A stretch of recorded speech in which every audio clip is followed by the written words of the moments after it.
तर नमस्कार मंडळी, रात्री खाऊन पोटभर भेळ. मी आणि आतिश भाऊ निघालो सकाळी सकाळी जिमला करायला थोडा कसरतीचा खेळ. त्याच्यात ते आले होते खाऊन घरूनच 2 केळ आणि आम्ही आता चालू केला आहे वर्कआउट. म्हणलं नको घालवायला आता वाय वेळ. चालू केली सुरुवात आम्ही सुपरमॅन पुशअप्स. करताना थोडी फाटली पण केल्यावर आनंदाची भावना पण दाटली. आता आतिश भाऊ म्हणले मी करतो ट्राय. मला पण करायचं आहे सुपरमॅन वाणी फ्लाय.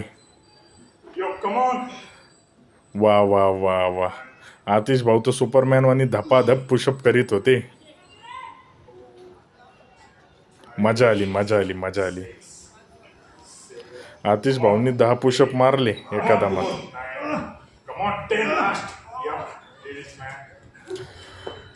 आता म्हणलो दुसरा काहीतरी वर्कआउट करू. त्याच्यानंतर कुमार भाऊ आणि मी जोडीने नाही का सुपरमॅन पुशअप्स करायला गेलो. दुसऱ्या पुशअपमध्ये झाला आमचा प्रयत्न फेल. झालो फेल तर एवढाच जेल.